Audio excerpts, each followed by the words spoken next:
Josh Hasten here, Israel Uncensored on the Land of Israel Network at thelandofisrael.com. It is Sunday night, May 20th, 2018, the 6th of Sivan, 5778. Just concluded the holiday of Shavuot, the wonderful, beautiful holiday here in Israel. Hope you're doing well in your part of the world. By the time you hear this broadcast, perhaps for those who are celebrating 2 days outside of the land of Israel, you are now listening to the show. Hope you also had a wonderful holiday. Other than the crazy heat we had here in Israel over the weekend, the holiday itself was a beautiful, beautiful experience, celebrating God's giving of the Torah to the Jewish people, giving of the Torah to the world, really. And couldn't pick a better place to do it, to celebrate this holiday, than here in Judea, Israel.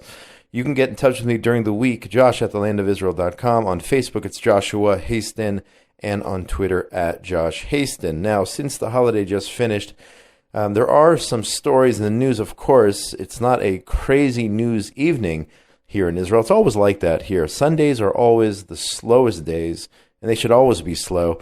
But usually Sundays and right after holidays here, not a crazy amount of activity, thank God. Of course, last week was a very busy week. The last show that we had recorded on Monday was from the event hosted by the Yesha Council, the communities representing Judea and Samaria, the leaders of those communities. And we talked about the U.S. Embassy moving, and that, of course, happened last week in a very festive event. And we spent a lot of time last week talking about the Gaza situation, where the Hamas terrorists on Monday gathered at the border. About 40,000 people tried to infiltrate into Israel, and the IDF did what it had to do and then killed a bunch of those who tried to infiltrate. Later, of course, if you're just tuning in on this story, Hamas themselves admitted that I think at least 50 of those who tried to infiltrate Israel were actually Hamas operatives, terrorists, of course. And so that was the biggest. Those were the biggest stories last week. And there's still some backlash, if you will, as a result of that Gaza situation. And we'll get to that in a second. But one thing I want to point out, a lot of commentators in the various publications over the weekend, the Jerusalem Post and whatnot, they made a great point. The world and many accused Israel, of course, of carrying out crimes against humanity in our self-defense because of the fact that 60-plus Hamas members and others, terrorists, try to infiltrate Israel. But imagine what would happen. How many of them would have been killed if, let's say, 1,000 got into Israel and the IDF had to kill all 1,000? So, in other words, the numbers are actually very low, and it just shows you that Israel does what it can to avoid casualties and only shoots to kill when it is necessary. If 1,000 or 500 or several hundred got close to an Israeli community, the IDF would have no choice but to do what is necessary to protect the community, as in kill all of those people. So those who are complaining and accusing Israel of all these horrible, horrible massacres and crimes against humanity, imagine how many more dead would there have been if, in fact, they got through. And one of the worst faults of the mainstream media, and I saw many, many interviews like this, whether it's the BBC or CNN and others, interviewing somebody representing the state of Israel, essentially complaining that this is a disproportionate response by Israel because no IDF soldiers were wounded or hurt or killed or anything like that. Of course, the warped moral compass of those who most likely are hoping for Jewish deaths, for Israeli deaths, but claiming that it has to do with the proportionate response.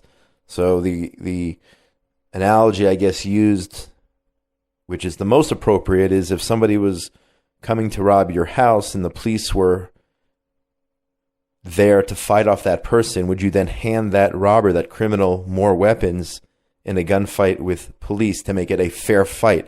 I think those types of analogies are probably the best to describe the reality of the situation, even though oftentimes the mainstream media just wants to see dead Jews or dead Israelis because of their hate. Not everybody, because of their hate for this country.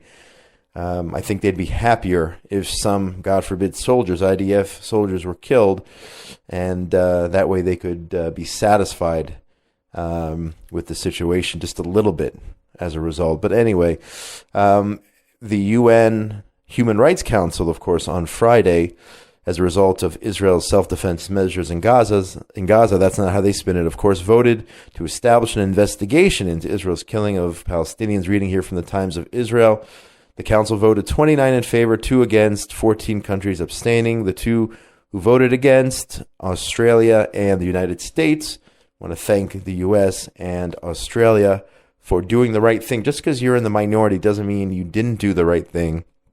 So those two countries at the UN so-called Human Rights Council, of course, the UN Human Rights Council, a big joke, appointing all different types of rogue and totalitarian regimes and their leaders to seats on the council, whether it's, Syria and Iran and all these other countries with questionable, to put it mildly, human rights records. They're the ones calling the shots over there at the UNHRC. So it's not surprising that they passed this resolution to, here, quote, calling out Israel for the disproportionate and discriminate use of force by the Israeli, what they call occupying forces against Palestinian civilians. We're never going to get a fair shot over there, not in the near future.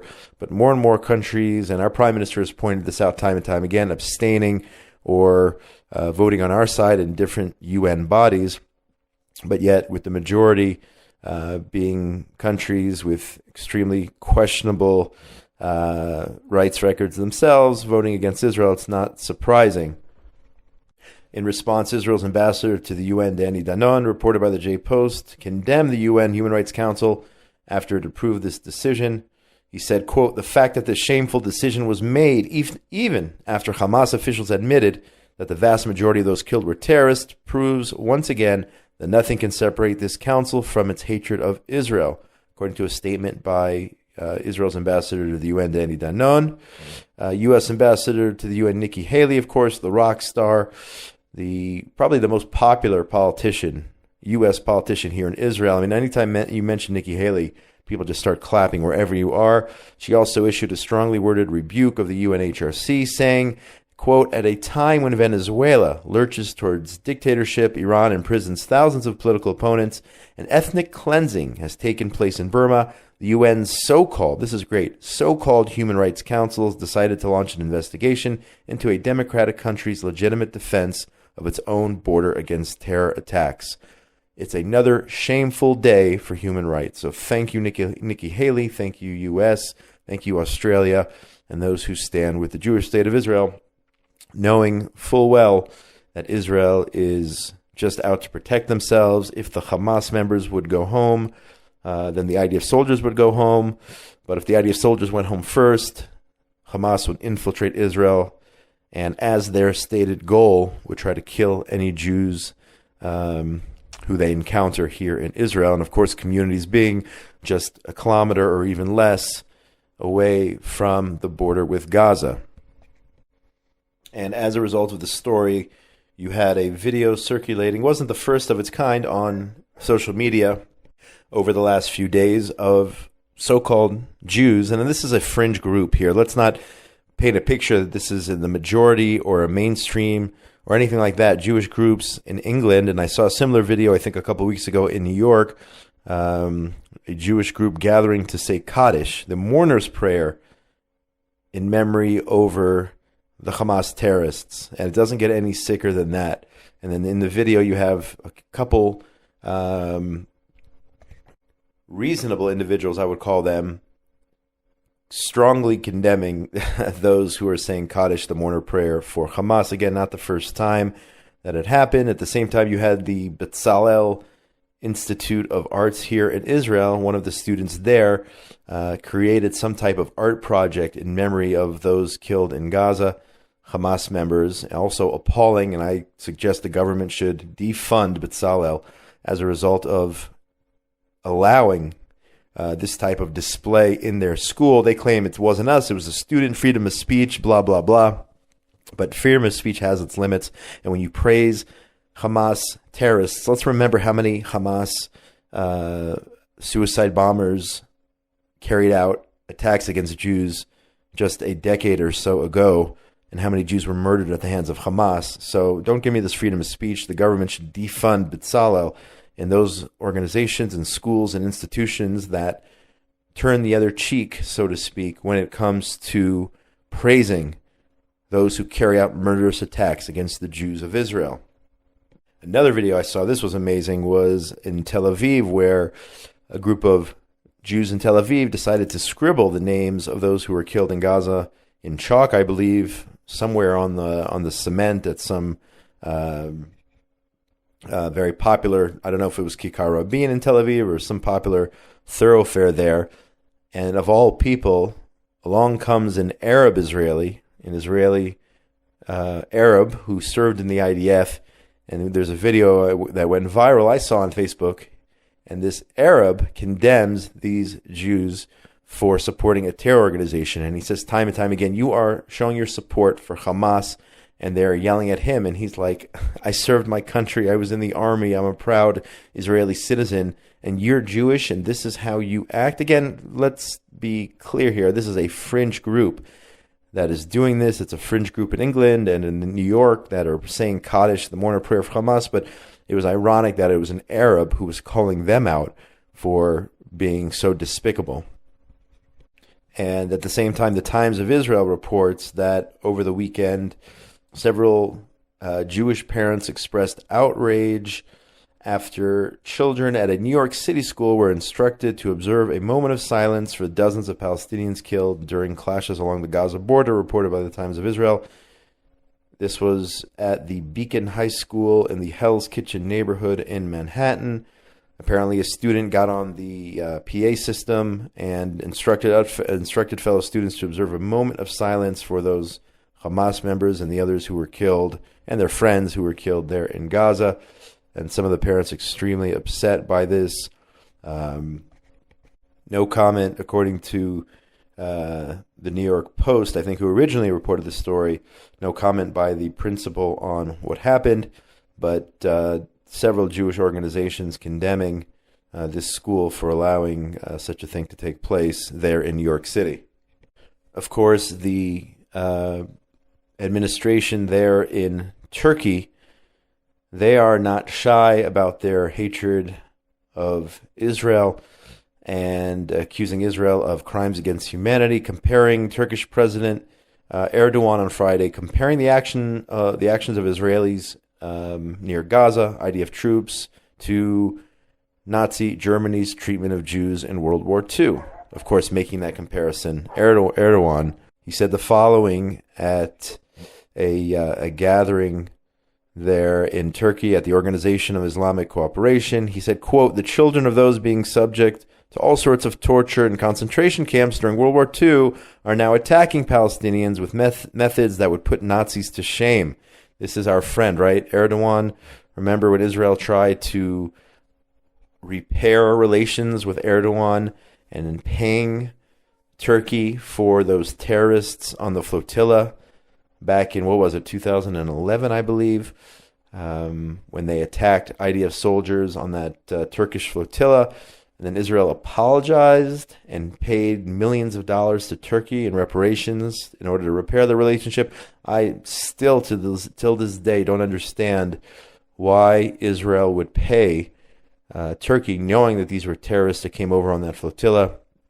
And that's not how you run the show here in the Middle East, showing weakness by saying you're sorry, especially when these were terrorists who came over to murder Israelis. But here you have, I guess, the fruit of that payment.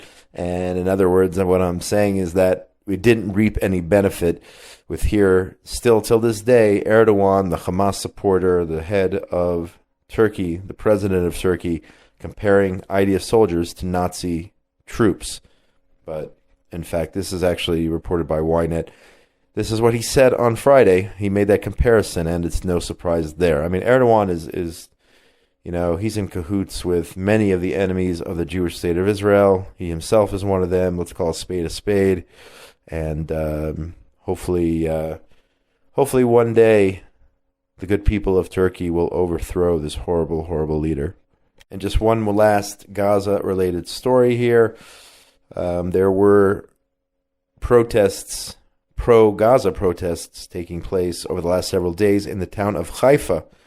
And now police, according to the Times of Israel, are being probed for alleged violence in dispersing the crowds there in Haifa.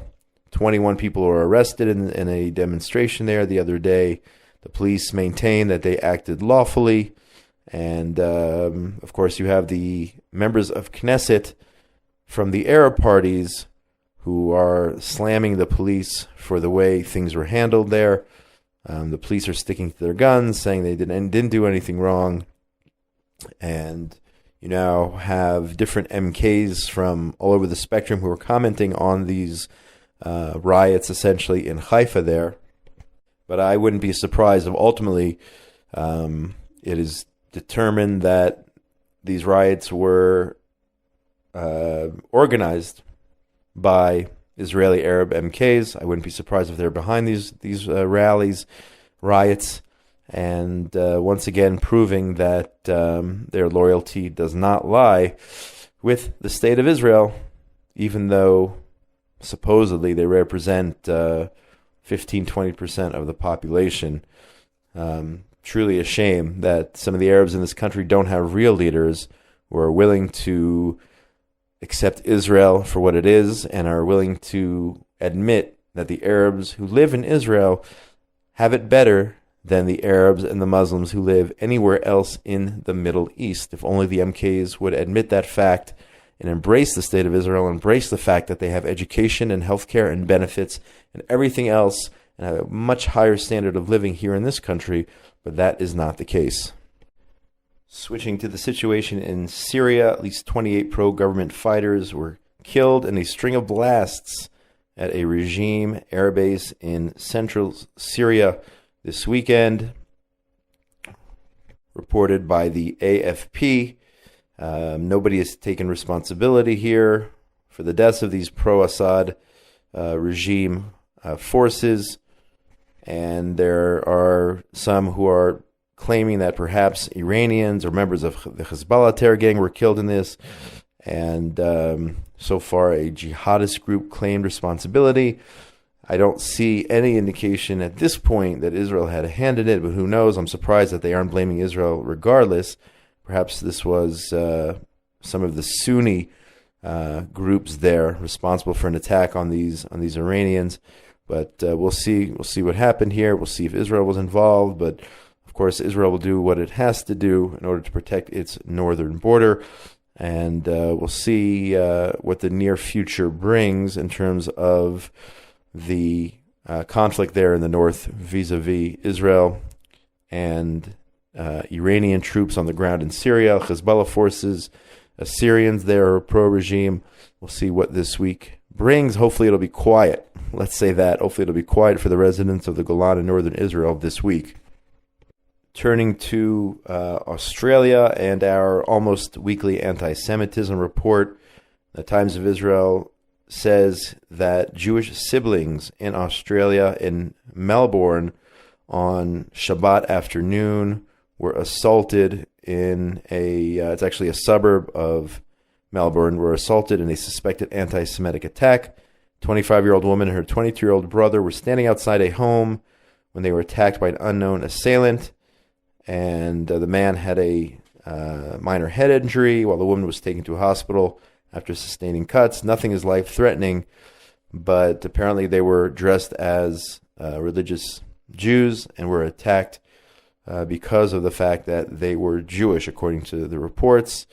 And we have this, I don't know if it's daily or weekly or whatnot, and I don't think we've talked about it in a while on the show, but this is just a regular occurrence in countries all over the world, whether it's Europe, whether it's Australia here, or the United States or whatnot, even in places like New York, where Jews who are openly Jewish are being attacked in these anti-Semitic incidents time and time again. Unfortunately, that is the reality today here, 2018.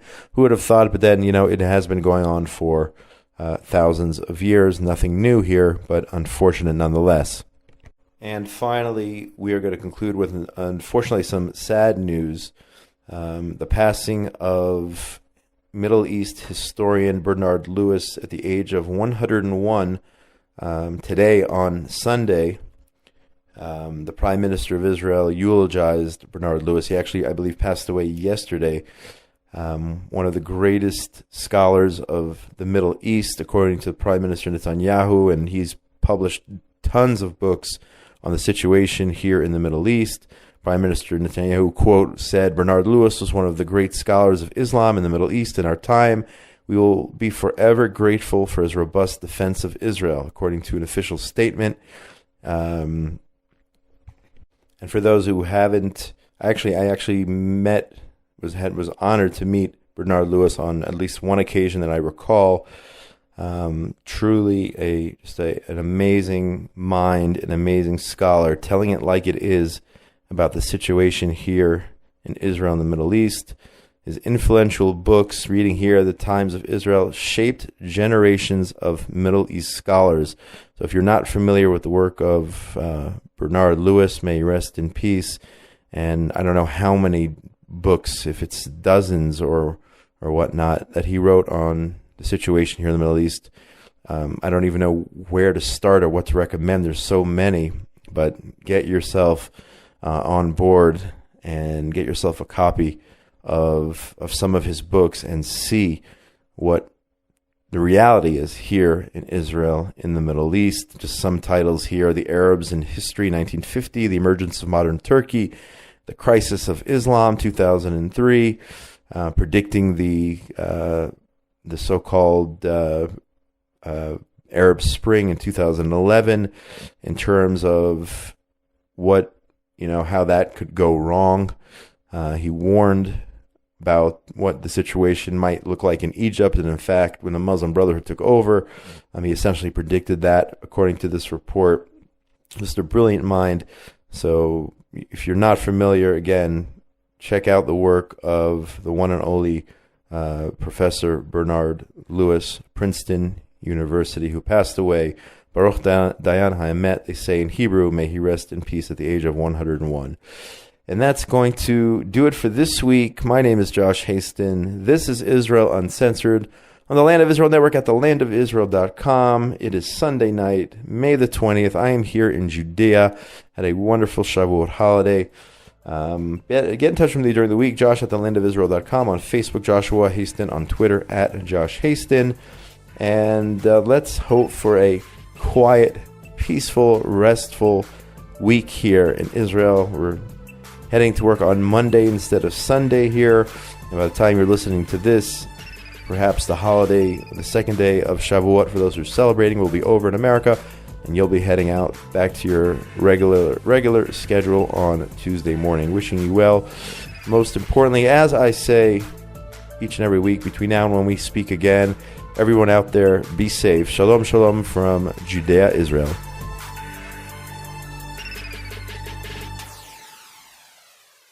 Follow the path of the unsafe, independent thinker, says Thomas J. Watson.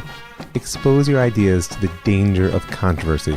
Speak your mind, and fear less the label of crackpot than the stigma of conformity.